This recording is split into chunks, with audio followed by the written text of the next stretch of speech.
Alors, la bibliothèque pourrait être celle qui relie nos archipels de vie et de territoire. Eh bien, c'est un peu la question qui va se poser dans cette bibliothèque au cœur de la politique publique. Deux personnalités de Marmande vont donc échanger à ce sujet sur le rôle des bibliothèques et leur croisement avec les politiques publiques. Il s'agit donc de Madame Marchand Emmanuel et de Monsieur Rabache Loïc. Je vais les présenter rapidement. Est-ce que ces deux personnes sont bien là? Oui, on les voit. Oui, bonjour. Bonjour. Madame Marchand, bonjour aussi. Je ne vous vois pas. Bonjour. Je suis là. Ah, parfait. Alors, je vais vous présenter rapidement. Je crois qu'on entend... Il y a des interférences, pardon. Vous nous entendez? Oui, alors je vous entends, vous. En revanche, c'est d'autres personnes dont j'entends les bruits. Oui, très bien, Monsieur Rabache. C'est bon? Oui, alors, Madame Marchand, je voulais vous présenter. Bonjour. Bonjour, vous êtes professeur agrégé de lettres classiques depuis 22 ans, au collège d'abord, puis en lycée depuis 3 ans. Vous avez travaillé sur de nombreux projets ayant la lecture pour centre. Prix littéraire des élèves, rencontres d'auteurs, préparées en amont pendant plusieurs mois, rencontres avec des libraires, quartiers livres, rencontres de collégiens conteurs avec des classes de maternelle. Vous êtes élu à la ville de Narmande depuis 2020 en charge de la culture et du patrimoine, avec cette idée que la culture et l'éducation sont ce qui permet à chacun, quelle que soit leur origine et leur milieu social, de s'ouvrir, s'élever, se construire comme citoyen. Votre parcours personnel est donc cette illustration. Monsieur Rabache, je voulais vous présenter aussi. Vous avez été permanent ou bénévole dans de multiples associations ayant trait à la musique. Par contre, j'entends quelque chose dans le fond. Et vous avez également été, en tant que programmateur, directeur ou concepteur de nouveaux équipements hybrides, un acteur de la culture. Aujourd'hui, directeur des affaires culturelles à Marmande depuis septembre 2016, vous donnez la pleine mesure de votre parcours à un poste qui embrasse toutes les formes de manifestations culturelles. Alors bonjour à tous les deux et je commence tout de suite par vous poser quelques questions qui vont planter le décor de la Marmande culturelle. Pouvez-vous, Madame Marchand et Monsieur Rabache, peindre en quelques éléments le décor de votre ville, la présenter, sa médiathèque actuelle, ses compétences, l'agglomération dans laquelle elle s'insère, les réseaux? Madame Marchand?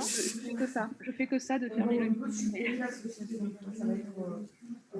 Alors, je pensais que c'était le genre de choses qu'on pouvait faire de façon... S'il vous plaît, je crois qu'en fait, vous devez chacun éteindre bien votre micro, car ça interfère, l'arrière-fond que vous avez chez vous interfère avec notre événement. Alors... sauf les intervenants. Madame Marchand, est-ce que vous voulez, ou Monsieur Rabache, dépeindre votre environnement culturel et votre médiathèque? Oui.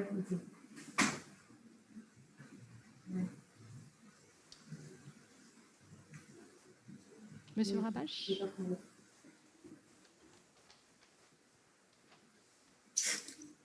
Est-ce que Monsieur Rabache, oui, ça va très bien. Alors, je vous écoute. C'est à vous, mais je crois que vous n'entendez pas la salle, en fait. On n'entend pas du tout la salle, non. Ouais, c'est ça. Le micro est coupé dans la salle. Le micro est coupé dans la salle. Le micro de... Voilà, alors ça devrait marcher. Je crois que le micro de Madame Demey vient d'être réouvert. D'accord. Voilà. Bon, vous m'entendez bien? Allez-y, oui. je vous écoute sur votre pas ville. Du tout. Ah bon, alors on a récupéré le son, parfait.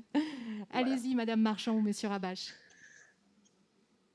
Votre ville? Alors, vous voulez démarrer, Emmanuel? Donc Marmande est une ville de 17 000 habitants dans le sud-ouest, entre Agen et Bordeaux. Nous avons une médiathèque sur laquelle on réfléchit en ce moment à un réaménagement pour qu'elle soit justement plus en phase avec la vie au cœur de la cité. Et je vais laisser Loïc compléter.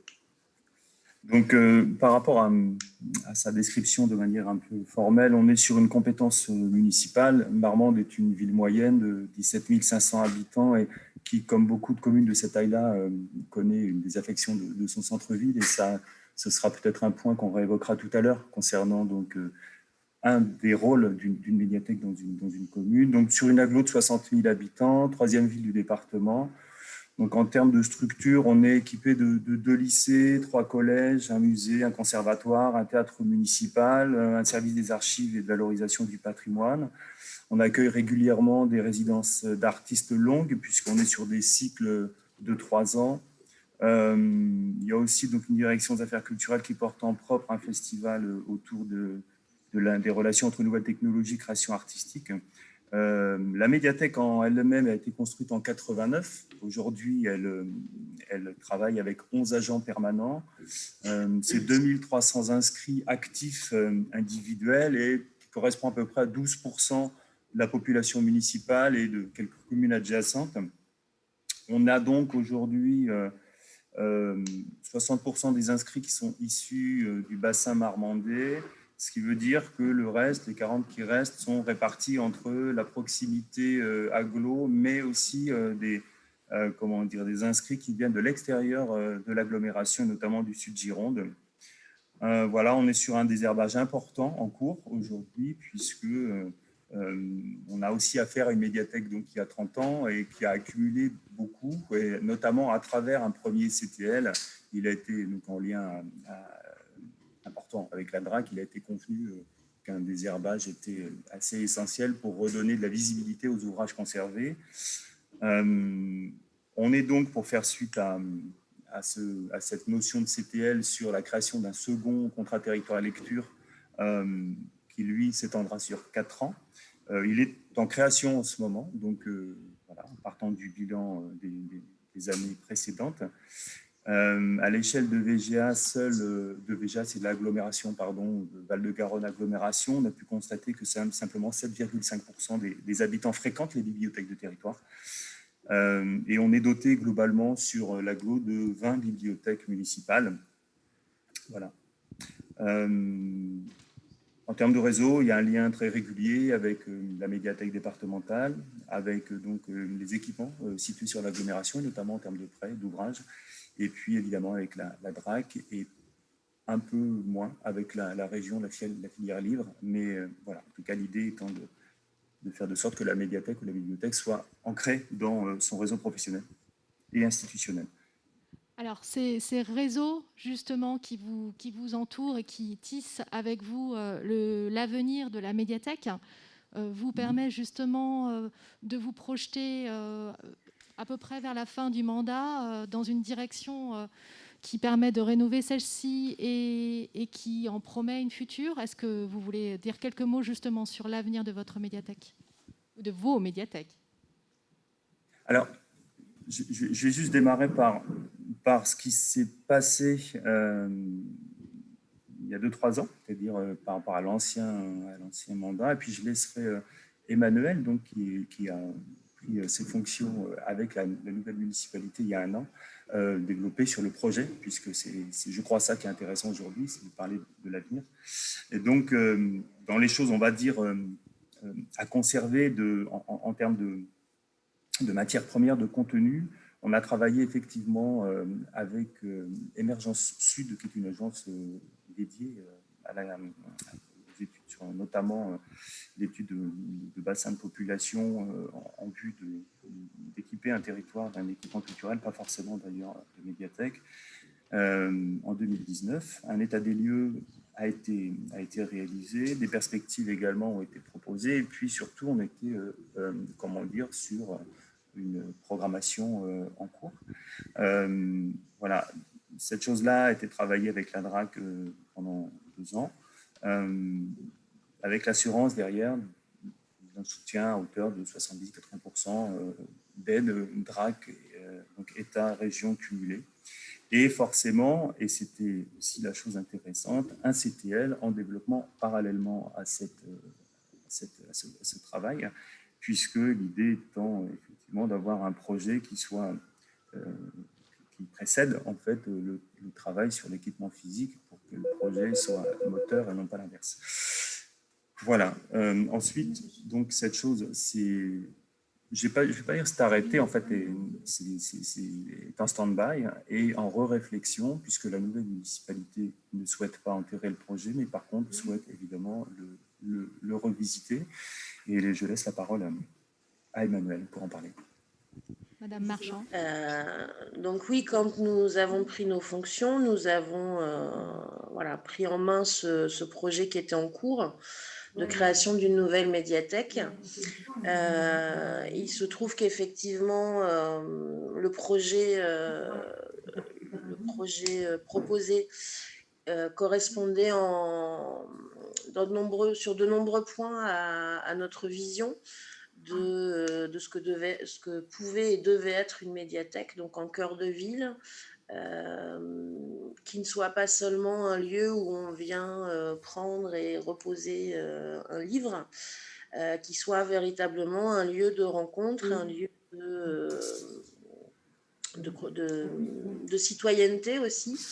On met en place des conseils participatifs pour un certain nombre de choses concernant la vie dans la cité. Donc, voilà, un lieu au cœur de la cité où on puisse se rencontrer, ou qui soit à la croisée justement de la rencontre citoyenne, de l'éducation, de la lecture plaisir, de la lecture recherche, de la culture. C'est quelque chose qui nous plaisait beaucoup. Il se trouve que on a mis le projet en stand-by pour le redéfinir peut-être à une échelle plus adaptée à celle de notre ville, pour être sûr d'avoir au sein de cette bibliothèque mais justement les outils nécessaires, l'outil nécessaire et l'outil intéressant pour ce que nous considérons important en termes de citoyenneté, de partage, d'apport culturel. Et donc pendant cette pause, je vais essayer de parler français, ce sera mieux.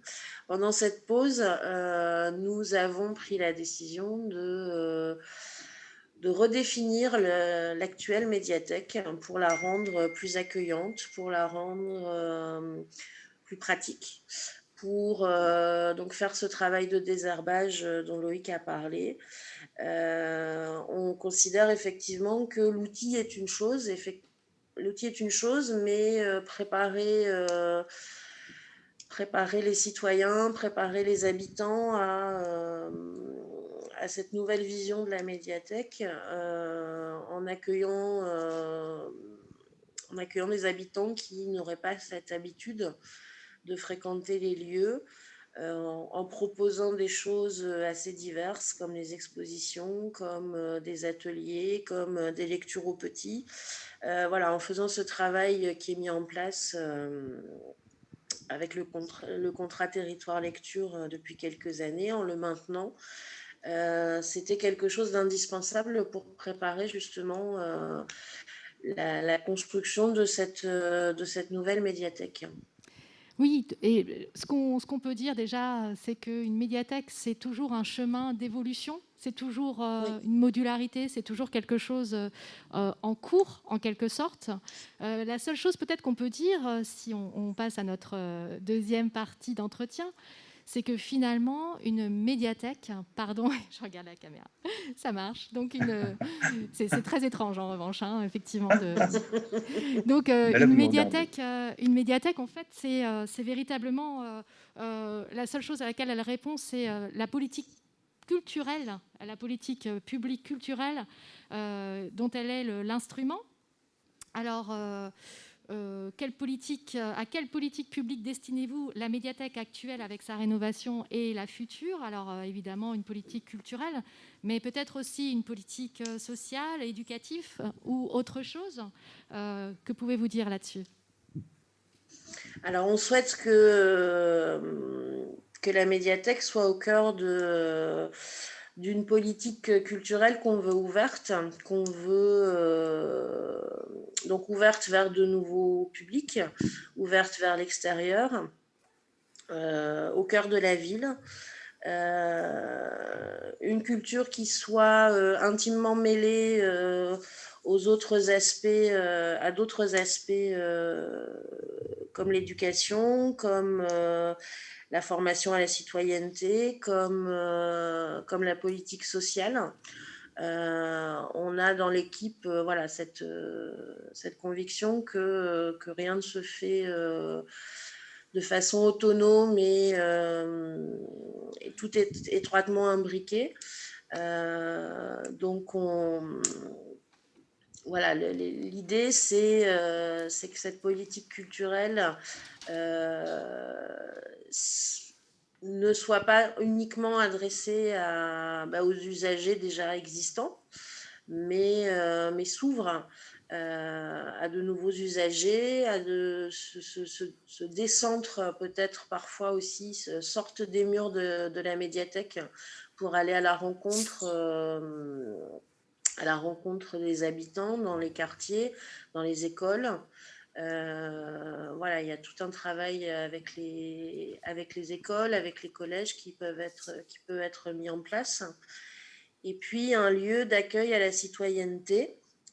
C'est quelque chose, voilà, la citoyenneté, la démocratie participative, c'est un projet qui nous est cher dans l'équipe. Et on aimerait que cette médiathèque soit un des lieux possibles de rencontre pour la mise en place de cette politique. Est-ce que si on résume un petit peu, on pourrait se dire que c'est une politique à la fois culturelle, mais aussi sociale, également citoyenne, avec une fonction éducative, et c'est un peu au croisement de toutes ces politiques. Est-ce qu'il y a d'autres politiques publiques qui soient spécifiques à Marmande, à laquelle la médiathèque pourrait répondre?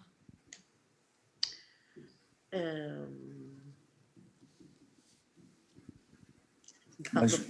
peux dire un petit mot, si vous voulez, par rapport à ça. Avec plaisir, M. Habache.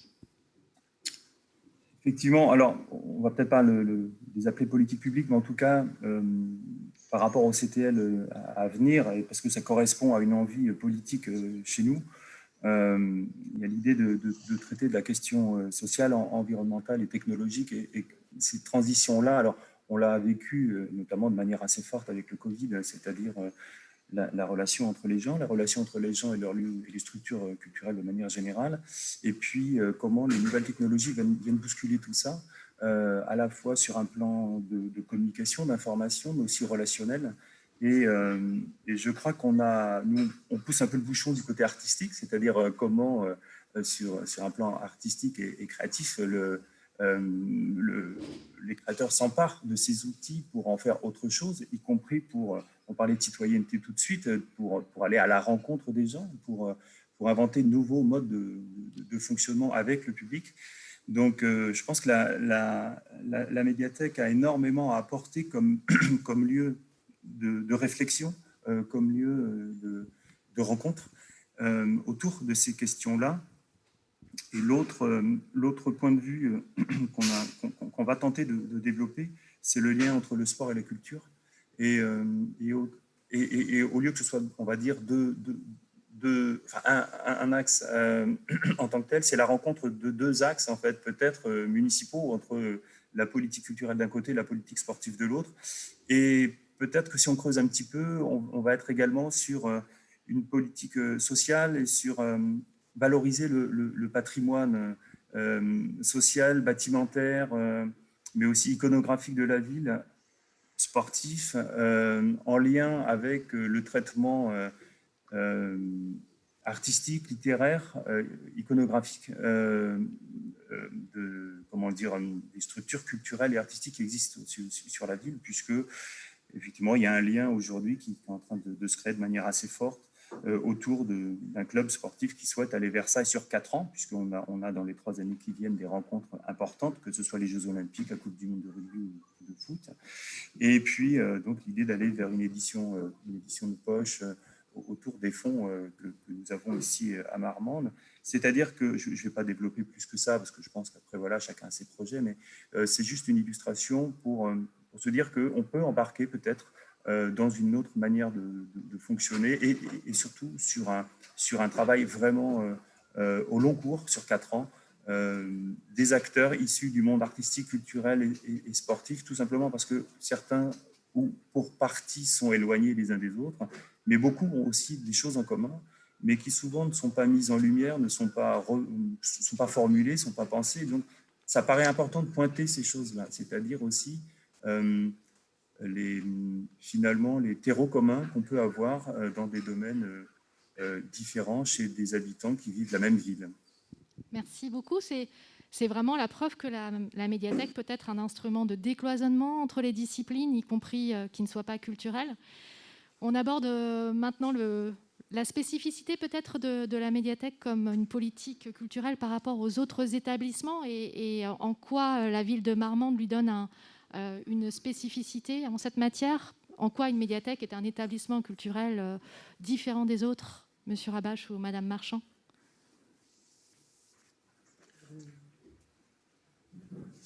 Eh bien, il y a... En fait, je crois que quand on s'en est parlé, l'idée...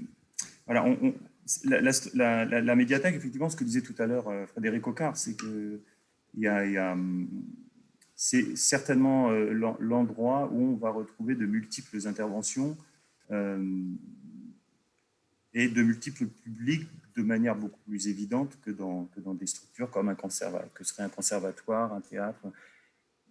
Voilà, connaissant bien les uns les autres, je vois bien l'étendue des publics reçus, mais en termes de ressources et de contenu, on a quand même quelque chose de très large, comme une plateforme en fait qui accueille peut-être une diversité plus importante. La médiathèque à Marmande, elle se situe entre des structures culturelles municipales, mais aussi 3 librairies indépendantes de centre-ville, des structures d'accueil associatifs comme des tiers-lieux, une rock school, donc une antenne de la rock school de Bordeaux installée à Marmande, des centres de formation sur le numérique artistique, des festivals assez conséquents comme Garo Rock, Jazz et Garonne, les Nuits Lyriques, ou encore Mondo Clown autour des arts du cirque. Voilà, donc la médiathèque aujourd'hui, elle travaille par exemple avec l'ensemble de ces acteurs à travers des expositions, des mises à disposition de fonds, des mises en avant, des accueils de petits spectacles et aussi des temps de débat ou des conférences. Donc voilà, je crois que la médiathèque, c'est un accueil un peu permanent, puis surtout, enfin permanent au sens possiblement permanent et possiblement à construire, puisque c'est un endroit où l'accroche est possible dans de multiples domaines. Et je crois que c'est aussi cette chose-là que souhaite amplifier la municipalité, c'est-à-dire aller encore plus loin dans ce lieu de vie, de ce lieu de réflexion, cette centrifugeuse à idées, en fait. Et je crois que ça serait vraiment intéressant d'aller vers cette notion-là de manière assez régulière sur le fond, en fait. C'est ça, on souhaite que la médiathèque soit associée un maximum à tous les événements, enfin un maximum d'événements en tout cas, qui se tiennent dans la ville par une sélection de supports en lien avec par exemple le festival jazz, la médiathèque à cette période de l'année va proposer tout un tas de supports en lien avec la programmation du festival, avec le thème du festival, ainsi qu'une exposition. Dès le concert et des petits spectacles ont été donnés là au moment de la fête de la musique. On a devant la médiathèque une espèce de petit parvis qui est très sympathique pour accueillir des spectacles. On a une troupe d'improvisation qui intervient aussi en lien avec la médiathèque. Et l'idée, c'est vraiment que pour chaque événement qui puisse se dérouler à Marmande, en centre-ville, la médiathèque puisse être associée d'une façon ou d'une autre. et continuer à travailler donc avec les écoles, avec les associations, pourquoi pas, ce qui me paraît intéressant aussi, c'est que la médiathèque, elle touche la population d'à peu près tous les âges, hein, c'est-à-dire des enfants qui viennent. On a des ateliers lecture de contes de tout petits. Je crois que ça commence à quelques mois, les tout petits, mais jusqu'aux personnes âgées qui viennent lire le journal le matin ou il y a un service de livraison qui est mis en place, me semble-t-il, pour les personnes qui ne peuvent se déplacer, qu'on puisse leur amener les livres. Donc voilà, c'est en ça aussi que c'est un outil qui me paraît primordial, c'est qu'on touche à tous les âges, à toutes les classes, à toutes les couches de la société, et qu'on aimerait que cette médiathèque soit ouverte sur tous les aspects de la vie dans la cité. Merci beaucoup, Madame Marchard. Alors, on va conclure maintenant. On voit que la médiathèque, elle est vraiment complémentaire et en même temps, elle intègre finalement via les réseaux beaucoup d'autres politiques culturelles, sociales, environnementales et sportives. Donc, un petit mot de la fin de chacun d'entre vous. Si vous deviez, en une phrase, transmettre la richesse de votre expérience à ces élus et ces techniciens de la lecture publique qui sont en ligne aujourd'hui ou dans la salle, en une petite phrase, qu'est-ce que vous souhaiteriez leur dire? Une centrifugeuse d'idées? Oui, un lieu de rencontre. Pour moi, la médiathèque, c'est essentiellement un lieu de rencontre et d'expérimentation en lien avec la culture, la citoyenneté, c'est quelque chose de vivant en tout cas. Quelque chose de vivant. Merci beaucoup, Madame Marchand. De vivant. Merci. Monsieur Rabache, une petite phrase à ajouter? Oui, en tout cas, je crois que c'est un... Je sais pas comment dire, je crois que c'est ça, on a évoqué. C'est ça, c'est centrifugeuse d'idées. C'est aussi peut-être le fait d'être en anticipation de manière assez permanente et du coup que ce soit ouvert au monde. C'est-à-dire que ce soit des accueillis du territoire ou des invités du reste du monde. Je pense que c'est important en fait que la médiathèque soit un endroit où on puisse venir écouter des interventions et des personnes qui apportent et qui nourrissent. Voilà. Merci beaucoup à tous les deux pour cette expérience sur Marmande, inspirante, j'espère, pour vous toutes et tous. Je passe la parole à... Merci encore. Et bonne écoute à vous du reste de la journée.